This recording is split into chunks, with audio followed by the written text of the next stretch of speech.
सो विवेक, मैं last time Vivek को मिला through Vivek's cousin is known to me and मुझे पता लगा कि विवेक मेरे वीडियोस देखते हैं। तो उन्होंने कहा कि विवेक बड़े इच्छुक हैं कि आप मिलो उनसे। तो मेरा मिलना हुआ, आई केम टू हिज होम।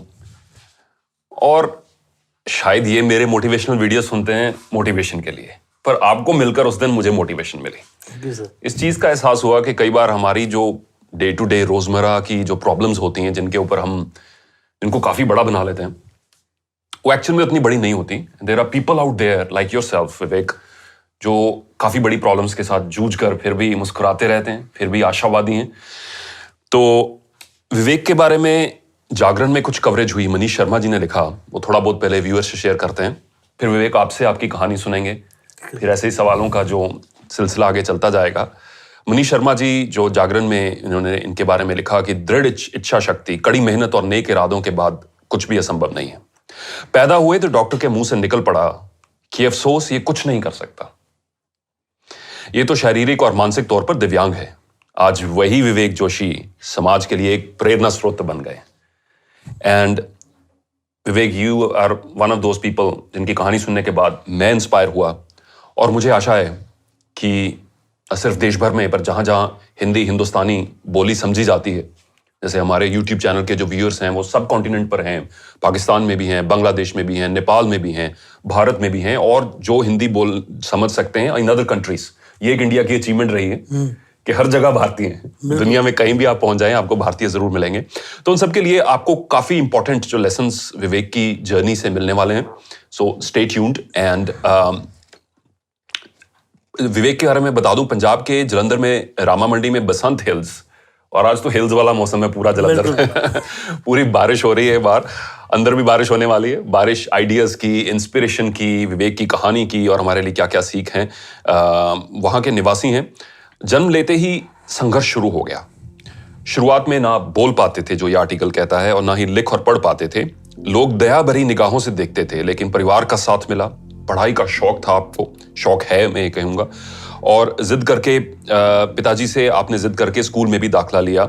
और ये जो सिलसिला 10वीं तक नहीं रुका, 12वीं, BA, LLB, LLM, MBA and currently PhD तक चल रहा है। हाँ जी, MSW आप भूल गए। फैंटास्टिक। अच्छा, कौन सा भूल गया? MSW, masters in social work. Masters in social work, sorry मैं भूल गया।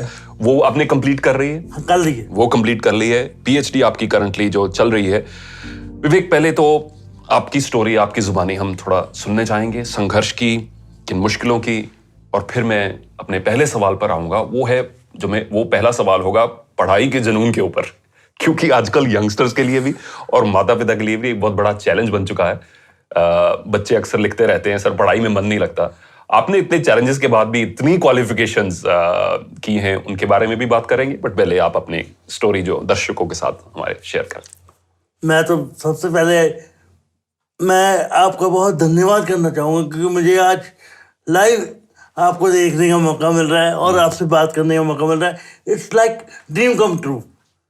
सपने साकार होते हैं, पर जिद करनी पड़ती है। मैंने इस सपने के लिए पता नहीं कितनी रातें जाग के काटी हैं। क्या बात है। तो आपने दिल से चाहा होगा, तो देखिए आज ये सपना हकीकत बन गया है। इसमें मेरा भी यकीन है। If you want something with all your heart, वो चीज रियलिटी में बदल जाती है जी। तो लाइफ जब शुरू हुई तो मतलब जब मैं 8/1/1980 को पैदा हुआ, तो लाइफ इतनी सुगम नहीं थी, सरल नहीं थी, क्योंकि डॉक्टरों ने कहा कि MR with CP। Okay. MR मतलब मेंटल और CP मतलब उस समय तो कुछ समझ नहीं आता था। और मतलब माय पेरेंट्स वर्जन था कि यार ये क्या हो गया। मम्मी एकदम शॉक में चले गए। तो CP सेरेब्रल पॉल्सी। राइट। तो पहले कई जगह डॉक्टरों को दिखाया, PGI, निजाम इंस्टीट्यूट भी दिखाया, बहुत जगह दिखाया, और सबकी रिपोर्ट ये थी। ऑल इंडिया मेडिकल साइंसेस में भी दिखाया, तो सबकी रिपोर्ट थी कि ये कुछ नहीं कर सकता, because IQ is below normal and cerebral palsy तो है ही है। तो एक तरीके से उन्होंने डिक्लेयर किया कि ये जो फिजिकल डिसेबिलिटी है, ये इसके कारण आप कुछ नहीं कर पाएंगे। हाँ जी। जी। और ये मेरी मम्मी का विश्वास था और पापा की एफर्ट थी, क्योंकि उनको उस समय गाइड करने वाला कोई नहीं था और उनको ये लगा, आज भी मुझे बहुत मतलब ये महसूस होता है कि उनकी मोटिवेशन ना होती तो मैं यहाँ तक ना आता। बिल्कुल बिल्कुल। क्योंकि लाइफ में बहुत सारे स्ट्रगल्स आते हैं। जब डॉक्टर ने कह दिया कुछ नहीं करेगा तो मेरे पेरेंट्स हाथ पे हाथ धर के नहीं बैठे। वाह। उन्होंने मतलब बहुत अर्ली इंटरवेंशन जिसे कहते हैं, उनको 5-6 महीने में पता लग गया था कि मेरे रिएक्शन थोड़े स्लो हैं। इंजेक्शन लगा तो उसका रिस्पॉन्स बहुत स्लो मेरी बॉडी देती थी ब्रेन को, क्योंकि सर्वे मीन्स ब्रेन और पैल्सी मीन्स अधरंग। अच्छा। तो ब्रेन को जो ब्रेन ने सिग्नल देने बॉडी ने एक्सेप्ट नहीं करने हैं। ये इस तरह की it is a mental condition not a disease. Okay, right. मतलब and I would say if I may interject here कि कई बार for many people for some of our issues also are mental conditions not diseases. पर अगर हम वो tag को स्वीकार ना करें, जैसे आपके केस में वो मेडिकल साइंस के उस समय के एक्सपर्ट्स ने एक टैग दिया कि आप कुछ नहीं कर पाएंगे, एक सॉर्ट ऑफ उनका ओपिनियन दिया, पर आपने इस ओपिनियन को रिजेक्ट किया। 100% सेरिब्रल पॉलिसी होने के बावजूद, वो जिससे 100% दिव्यांग जो डॉक्टर्स ने उस समय घोषित किया, बट उसके बावजूद आपने इस चीज को रिजेक्ट किया कि नहीं, ये मेरे लिए एक लिमिटेशन नहीं है। नहीं, शुरू में मुझे पता नहीं था। ओके। क्योंकि बेसिकली मुझे आइडिया नहीं था कि मुझे क्या है। पर मैं बच्चों को देखता था, मतलब तो मुझे मैं दिल करता था कि मैं खेलूं, मैं वो चीज करूं जो बाकी लोग करते, पर मैं कर नहीं पाता था। मेरा शुरुआती दौर जो है ऑपरेशंस के दौरान स्पीच थेरेपी में, ऑक्यूपेशनल थेरेपीज में और इन चीजों में गुजरा। मैंने भी पढ़ा 7-8 ऑपरेशन सर्जरीज हुई आपकी। हाँ जी। मतलब बहुत स्ट्रगल का पीरियड था उस समय। तो इतना समझ ही नहीं थी कि रोज डॉक्टर के जाना, रोज स्पेशल स्कूल में विजिट करना। शुरुआती दिनों की बात कर रहा हूँ मैं। So were you 100% dependent upon your parents at that point of time? उस समय 100% पूरे तरह से हर चीज में जो आपको हेल्प की जरूरत पड़ती। उस समय बहुत मोटिवेशन वो ही देते थे। मुझे याद पड़ता है, मेरे से लिखा पढ़ा नहीं जाता तो मम्मी मुझे बोल बोल के सुनाते थे रात को। क्योंकि मुझे जब था ना कि मुझे ये था कि नॉर्मल स्कूल में डाला गया तो नर्सरी में फेल हो गया। नर्सरी में कोई फेल नहीं होता, पर पापा ने कहा इसको जरूर, क्योंकि लिखना पढ़ना नहीं आ रहा था। तो उस समय स्पेशल स्कूल इतने फेमस नहीं थे और इतना एक्सपोजर नहीं था उन चीजों का। राइट। तो पापा के एक फ्रेंड से हम नॉर्मल स्कूल में पढ़ा हूँ, और नॉर्मल स्कूल में पढ़ने की वजह से ये हुआ कि मुझे कम्पीट करना आया। अच्छा, तो इसको आप ऐसे एडवांटेज समझते हैं? हाँ। अगर आप नॉर्मल स्कूल में पढ़ेंगे तो आपको पता लगेगा कि कैसे अपने लोगों से डील करना है, कैसे। उस समय बैठा नहीं जाता था तो बेल्ट बांध के बिठाते थे। तो मतलब 6 साल के ऑपरेशन, मतलब 6 साल की उम्र में मेरे 6 ऑपरेशन हो गए थे। तो 6 साल की उम्र में तक 6 ऑपरेशन हो चुके थे। हाँ, तो ऑक्यूपेशनल थेरेपीज और स्पीच थेरेपीज वगैरह चलती रहती थी। वो थोड़ा हमारे दर्शकों को इस प्रॉब्लम के बारे में, जो हम सेरेब्रल पॉलिसी के बारे में, उससे रिलेटेड बॉडी मूवमेंट इश्यूज में और इन सर्जरीज का क्या रोल रहा है, इसके बारे में बताएंगे? मेरे पैर सीजर थे, कैंची पड़ती थी उनमें। अच्छा। और ऐसे बॉडी अकड़ी हुई थी ऐसे। अच्छा, रिजिड थी, मतलब बॉडी अकड़ी हुई थी। तो मुंह से लार गिरती थी, स्पीच क्लियर नहीं थी। मतलब पहले तो बहुत नॉर्मल नहीं थी, कभी नॉर्मल नहीं हुई। ये तो बाद में टाइम के साथ मैं बोलता रहा तो कवर होगी। आज भी सुबह 10 बजे तक अब मेरी आवाज प्रॉपरली सुन नहीं पाते। वो पापा मुझे ना अलग अलग तरह के वैरायटी ऑफ काढ़ास देते हैं। अच्छा। जिससे बैटरी चार्ज रहती है। तो मम्मी पापा की सेवा जो पूरी और उनका योगदान पूरा रहा। आई थिंक शुरू में खास करके इन द फॉर्मेटिव ईयर्स तो 100% उनका जो रोल है वो काफी इंपॉर्टेंट रहा होगा। हाँ जी। विवेक जी, सेरेब्रल पॉलिसी का क्या बॉडी पर इफेक्ट रहता है एक छोटे बच्चे के ऊपर? एजुकेशन में क्या बाधाएं आई? आपने कहा जैसे आप नॉर्मल स्कूल में गए, स्पेशल स्कूल में नहीं गए, उन चैलेंजेस ने आपको ढाला, आपको स्ट्रांग बनाया आने वाले कल के लिए। थोड़ा इस पे हमारे व्यूअर्स के साथ शेयर कर सकते हैं कि किस तरीके के चैलेंजेस एक बच्चे को जिसको सेरेब्रल पॉलिसी है, जिसे 100% दिव्यांग डिक्लेयर किया गया है, जिसे मेंटली रिटार्डेड भी डॉक्टर्स ने डिक्लेयर किया गया है, उसे किस तरीके के इंटेलेक्चुअल और फिजिकल चैलेंजेस आते हैं और वो आपने ऐसे कैसे ओवरकम किया? देखिए जी, पहले प्रॉब्लम ये है कि एक्सेप्टेबिलिटी नहीं होती। अब जैसे मैं छोटा था तो मुझे याद पड़ता है, जब मैं जाता होता था तो मुझे कहते थे यार ये बेचारा क्या करेगा, क्लास में बैठा हूँ और मतलब उस समय ये था कि सबने कहना यार क्यों एफर्ट कर रहे हो, क्यों एफर्ट कर रहे हो? हाँ पेरेंट्स मतलब इंस्टेड ऑफ ये कहने के कि एफर्ट करो, हाँ, सवाल उठाना कि क्यों कर रहे हो? वाई, मतलब उनका ये ओपिनियन था कि why you are wasting your time on him. अच्छा, इसने कुछ नहीं करना, इसको तो तुम किसी वहाँ पिंगलवाड़े में छोड़ाओ, वैसे छोड़ाओ। पर मेरे पेरेंट्स की जो विल पावर थी और जो मोटिवेशन थी, मेरी मम्मी रात को मुझे जब पढ़ाती होती थी कहती थी तुम्हें टीवी में आना है, तुम्हें मतलब बहुत कुछ करना है। क्या बात, मतलब बचपन में मुझे टीवी में आना ये बात होती थी। हाँ, देख लो आज कितनी बार।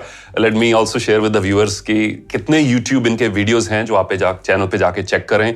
You been interviewed many times on Doordarshan, I believe many other channels. आज हमारे चैनल पर भी आप हैं, तो माता जी का सपना साकार हुआ। मुझे आशा है आने वाले टाइम में और आप यू विल बी, आपका मैसेज जो है, आपकी जो आशावादी सोच है, ये और लोगों तक पहुंच पाएगी। Let's get back to education challenges. तो हमें काफी सवाल आते हैं विवेक, व्यूअर्स से, बच्चों से, यंगस्टर से। सर पढ़ाई में मन नहीं लगता, पढ़ना चाहता हूँ, एग्जाम्स भी आने वाले हैं, मुझे पता है ये चीज मुझे करनी चाहिए। आपने जो डिग्रीज की लिस्ट इतनी लंबी इकट्ठी की है, which is a motivation for anyone despite your challenges. और जैसे आपने बताया कि आपके माता पिता की हेल्प रही, इनिशियल स्टेजेस में आपको पढ़ के सुनाते थे, आपने वैसे याद करना शुरू किया। क्या मैसेज रहेगा आपका हमारे यूथ को? How to concentrate on studies and how to focus on one task at a time? क्या चैलेंजेस हैं और आपने कैसे ओवरकम किया? देखिए, मैं तो एक जिद थी। जिद थी, क्या बात है। मेरे पास एक एडवांटेज था कि मुझे सुन के बहुत जल्दी याद होता था। राइट। तो उस समय मोबाइल वगैरह नहीं होते थे, तो मैं मम्मी को बार-बार, ये भी शायद एक ब्लेसिंग थी। हाँ, कि मोबाइल से डिस्ट्रैक्शन बहुत होती है। True. और आज भी मैं मतलब जब मैं पुराने दिन याद करता हूँ तो बिस्तर पे नहीं सोता था। अच्छा। गलीचे में सोता था। अच्छा। तो जब आप एक ऐसे बिस्तर पे सोओगे ना जहाँ नींद नहीं आएगी प्रॉपर्ली, तो आप जल्दी से उठ के रेडी हो जाओगे पढ़ने के लिए। और सही मायने में तब किया आपने? हाँ, कि मतलब ये था कि मैंने बैठ जाना और मामा ने साथ बैठना, उन्होंने मुझे पढ़ पढ़ के सुनाई देना, फिर मैंने कहना अच्छा ये पॉइंट हो गया, उस पॉइंट को मन में रखना, उसको अलग पॉइंट, अगला चैप्टर करना तो अगला चैप्टर को अलग पॉइंट, कि इसमें 5-6 पॉइंट है, पहले पॉइंट्स को याद कर लेना, फिर उनसे कहना सुनो, वो उन्होंने सुनना और मैंने कैच करना कि हाँ यहाँ पे गलती रहेगी, इसको दोबारा। तो बाद में ऐसा हुआ कि जब बड़ा होता गया तो कुछ चीजें समझ आने लगी, क्योंकि आपने पहले फाउंडेशन पे इतना एफर्ट्स लगाए थे। हाँ जी। और उसके बीच में ये ना जो शुरुआती डेज में थे, वहाँ मेरे पापा मम्मी दिल्ली जाते थे, वहाँ specific society of north India था। ओके। तो वहाँ स्पेशल ट्रेनिंग दी जाती थी कैसे आईक्यू बनाना है पेरेंट्स को। हाँ राइट। तो स्पीच थेरेपी के भी टिप्स वो देते थे और बाकी चीजों के टिप्स भी देते थे कि कैसे, क्योंकि मैथ करने में मुझे वाकई दिक्कत आती थी। अच्छा, और मुझे भी आती नहीं है, सबको आती है। राइटर को लिखाना, राइट, आप इक्वल टू बोल रहे हो तो इक्वल टू नहीं, टू कन्वे योर मैसेज। हाँ, जिस वे में आप कह रहे हैं वो नहीं लिखता था। तो वो कम्युनिकेशन में गैप, ये आप बात कर रहे हैं जब एग्जाम्स का टाइम आता था? एग्जाम का टाइम या एग्जाम से पहले। तो आप किसी को साथ लेकर जाते थे, तो आप बोल के बताते थे और वो पर्सन लिखता है उसका। राइट। आई थिंक इस पूरी जो सेगमेंट में जो इन्होंने एजुकेशन पर बात कही, क्या मैं सही हूं ये अज्यूम करने में कि इसका जो फाउंडेशन था वो जिद की आग थी? एक नहीं, ये था कि मुझे कुछ साबित करना है, क्योंकि मम्मी ने कहा था तुझे बेटा कुछ करना है, पापा ने कहा था ये बेटा अगर मतलब मुश्किल आए तो कोई नहीं, लड़ना है, लड़के हार मान लोगे तो मान जाएंगे। क्या बात, ठीक है कि हमने at least we have to attempt, अगर नहीं होता कोई बात नहीं। और यही सोच मुझे लगता है आज हर एक माता पिता के पास होनी चाहिए कि अपने बच्चों में यही आग डालें कि फेलियर का भय नहीं। ज्यादातर बच्चे और पेरेंट्स फेलियर के भय से रुक जाते हैं अपनी बेस्ट देने में। जो आप बात कर रहे हैं उसका मेरे अकॉर्डिंग जो इंटरप्रिटेशन मेरी ये निकलती है कि give your best attempt, try it. अगर उसके बाद नतीजा आपके अकॉर्डिंग ना आए तो उससे फिर उसको रिव्यू करो, फिर इंप्रूव करो, बट हार नहीं मानो। और अपना आप सोच सकते हैं नर्सरी और एलकेजी में जो बच्चा फेल हुआ हो और उसके लिए फाउंडेशन कैसी, मतलब ये सोच पाना कि मैं 10वीं भी कर जाऊंगा तब बहुत बड़ी बात थी जी। और मतलब 10वीं तक मैंने किया तो फिर वहाँ पे चैलेंजेस आ गए कि एक्सेसिबिलिटी नहीं थी, बहुत सारी चीजें थी जिसमें दिक्कतें आ रही थी। पर कंसंट्रेट मैंने कैसे किया, आपने पूछा था, तो मैं दोबारा उस क्वेश्चन में आ रहा हूँ कि मैं बार बार उस चीज को रिपीट करता था। जब मैं फ्री बैठा हूँ ना, यार ये चीज करनी है, और ये चीज मतलब अगर मम्मी 2 घंटे बैठ मतलब काम पे चले गए ना अपने, मतलब कोई घर का काम करने चले गए, तो मैं उस चीज को रिपीट करना छोड़ते नहीं थे आप उसको। चाहे जितना मर्जी समझ आए, जैसा मर्जी समझ आए, फिर उसको बोलना ये है, ये है, उसके स्टेप्स बनाने। एक बार में होल नहीं पढ़ना, उसको पार्ट्स में, छोटे पार्ट्स में डिवाइड कर लेना। हाँ, पर आई थिंक की फैक्टर था कि आप छोड़ते नहीं थे छोड़ते नहीं थे जब तक याद नहीं होता था। ज्योग्राफी में मुझे याद पड़ता, जब बीए में था, ज्योग्राफी मैंने की है, ज्योग्राफी में बहुत दिक्कतें आती थी, जबकि दोनों हाथ मेरे चलते ही नहीं थे। और ज्योग्राफी करना मेरे प्रोफेसर की जीत थी। अच्छा, इसको ज्योग्राफी करानी क्या बात है।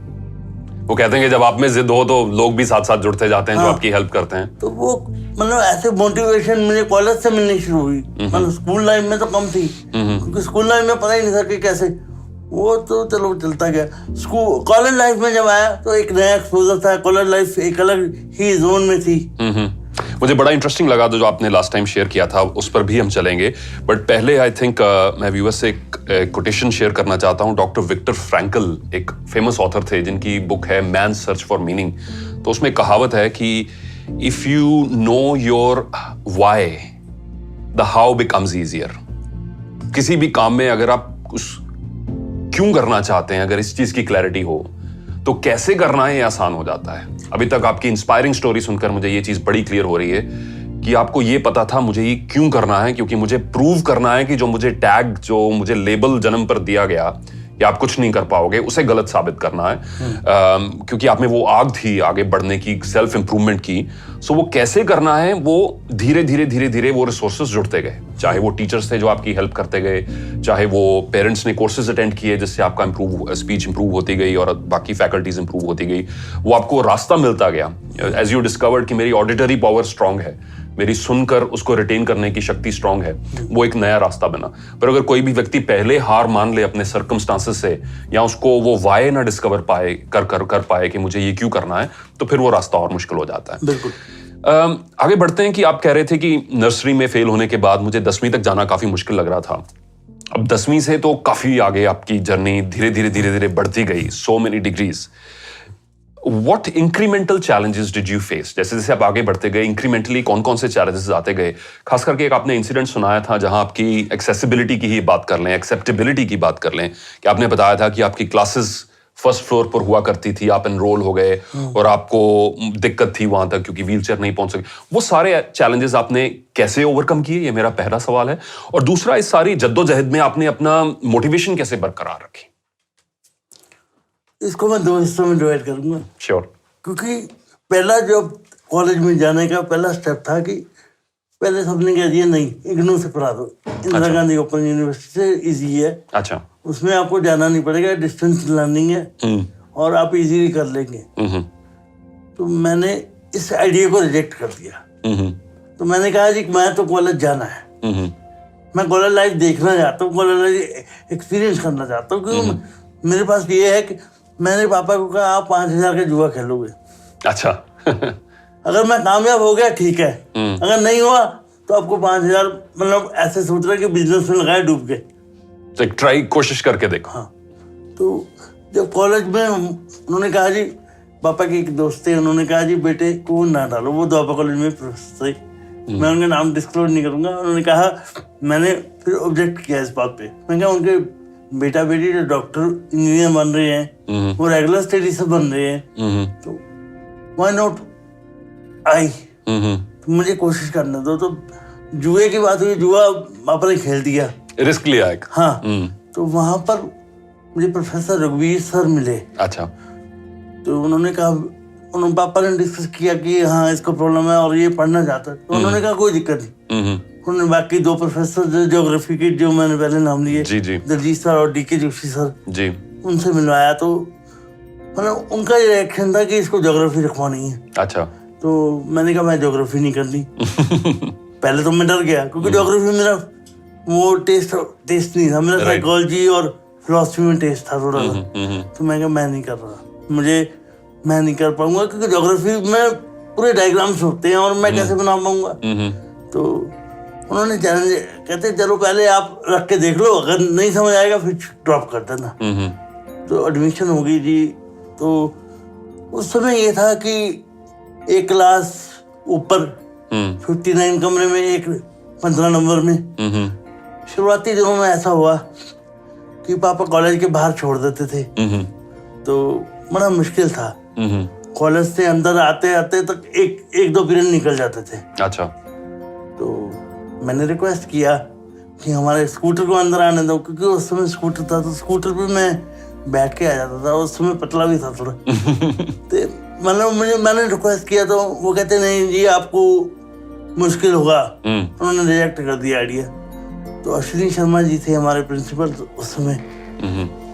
तो पापा कह रहे उन्होंने आइडिया रिजेक्ट कर दिया, कैसे जाएगा तो अंदर। मैं कहा जी आप मुझे प्रिंसिपल रूम के बाहर छोड़ दो। अच्छा। बाकी मेरा काम। एक बार बात करनी है। हाँ, एक बार बात करके मैं कोशिश करूंगा। तो रिजेक्शन प्रिंसिपल साहब से ही आया था कि अंदर तक अंदर स्कूटर नहीं जाएगा, व्हीकल नहीं अलाउ करना। अच्छा। क्योंकि वो कहते हैं पढ़ाई डिस्टर्ब होती है बाकी बच्चों की। तो मैं कहा आपकी प्रॉब्लम मैं समझ सकता हूँ। मैं गया, उन्होंने दरवाजा खुलवाया किसी से, तो अंदर तक गया। तो उन्होंने सीट ऑफर किया मुझे कि बैठो बैठो बैठो, आप क्यों आए हो। मैं कहा जी मैं पढ़ना चाहता हूँ। क्या बात। तो कहते क्या दिक्कत है। मैं कहा सबसे बड़ी दिक्कत यही है कि मैं पढ़ना चाहता हूँ और पढ़ नहीं पा रहा। कहते क्या आप मुझसे क्या चाहते हैं। मैं क्या फीवर। तो कहते कैसी फीवर। मैं क्या आप मुझे ये फेवर दे दें कि आप स्कूटर अंदर तक ले जाएं, क्लास के पास तक ले जाएं, वहां से बच्चे मुझे उठा के ले जाएंगे, फ्रेंड्स वगैरह हेल्प कर देंगे। तो कहते ये तो रूल नहीं है। मैं क्या आपका कॉलेज लगता है 9 बजे, मैं अगर 8:30 तक आ जाऊं तो आपको चलेगा। फिर तो रूल लागू नहीं होता आधा घंटा पहले। तो आधा घंटा मैं पहले आ जाऊंगा, या 8:45 तक आ जाऊंगा। 9 बजे ना 9:30 तक मैं पहले पहुंच जाऊंगा उससे जी, और आपका डिस्टर्ब नहीं होगा। और स्कूटर बंद करके लाने में कोई दिक्कत नहीं होगी। अगर हम स्कूटर बंद कर दें और न्यूट्रल करके ले आए, रेल के ले आए, तो कोई दिक्कत नहीं होगी। और दूसरी बात ये थी कि अगर आपको दिक्कत है फिर भी, तो फिर मैं ऐसा करता हूँ, मैं यहाँ धरने पे बैठ जाता हूँ जब तक आप भाई नो आंसर नहीं लेना है। Not I am going, I am a fighter, मैंने फाइट करना है। वो तो ये है कि जिद पकड़ ली ना, वो करनी करना। तो मैं कह जी आप क्या चाहते हो। कहते मैं सपोर्ट करता हूँ। राइट। आप ऐसा करना 9 बजे के बाद, मतलब 9 बजे से पहले आ जाना, और 9 बजे के बाद आप फिर वहां से फिर स्कूटर नहीं आएगा। मगर 9 बजे के बाद का सवाल ही नहीं। अगर मैं 9 बजे से पहले नहीं आया तो उस दिन मैं कॉलेज नहीं आ रहा। और शाम के 5 बजे कोई क्लास लगती नहीं सिवाय ज्योग्राफी के। राइट। तो ज्योग्राफी की क्लास जो 2 बजे से 5 बजे तक, उसमें आपको कोई ऑब्जेक्शन नहीं होनी चाहिए। तो ही फाइनली एग्रीज। राइट। और मान गए कि हाँ स्कूटर ले आ सकते हो। फिर मैंने ज्योग्राफी डिपार्टमेंट में जीके जोशी सर हैं, उनसे बात की कि मुझे एक क्लास वहां से वहां जाना पड़ता है। तो वो कहते हैं हमें एक ही ब्लॉक में कर देते। तो उन्होंने टाइम टेबल चेंज किया मेरे लिए, और सारा शेड्यूल एक ही ब्लॉक में हो गया। तो सारा यूनिवर्स जो है वो आपकी जिद के अनुसार, आपकी विजुअलाइजेशन के अनुसार, आपके मकसद के अनुसार धीरे धीरे ढलता गया, चेंज होता गया, ऑब्जेक्शंस आने के बावजूद, रिजेक्शंस आने के बावजूद। विवेक, आई थिंक एक बड़ा इंपॉर्टेंट पॉइंट मेरे माइंड में आता है कि किसी भी संस्था के लीडर में सहानुभूति होना बड़ा इंपॉर्टेंट है टू क्रिएट एक्सेसिबिलिटी, इंक्लूसिविटी, ये सारी जो वैल्यूज जो जिनकी हम बात करते हैं। क्योंकि देखा जाए तो ठीक है, रूल्स अपनी जगह होते हैं टू मेक श्योर सब कुछ प्रॉपरली चले, बट लीडर के हाथ में ये होता है कि स्पेशल केसेस को कैसे एंटरटेन किया जाए, सो दैट हम इंक्लूसिविटी की जब हम बात करते हैं, और अगर ये टॉप से ये चीज अंडरस्टैंडिंग हो तो फिर हमारी संस्थाएं चेंज हो सकती हैं, हमारे एयरलाइंस चेंज हो सकती हैं, हमारे रेलवेज चेंज हो सकते हैं, हमारे शॉपिंग सेंटर्स और वो कितनी और जगह जहां हम देखते हैं कि बेसिक प्रोविजंस जो नहीं है to cater to differently abled people या दिव्यांग लोगों को केटर करने के लिए फैसिलिटीज नहीं है। आई थिंक ये लीडर्स से इस चीज का इनिशिएटिव लेना कि वो सेंसिटिविटी उसमें डेवलप करें कि अगर मैं इसी स्थिति में होता तो मैं किस चीज कैसे रिसोर्सेज चाहता। तो अगर लीडर में सेंसिटिविटी आती है तो naturally it becomes a lot more easier और उसमें काफी फायदा होता है। एक छोटा सा ब्रेक लेते हैं, उसके बाद हम वापस इस बातचीत में कंटिन्यू करेंगे।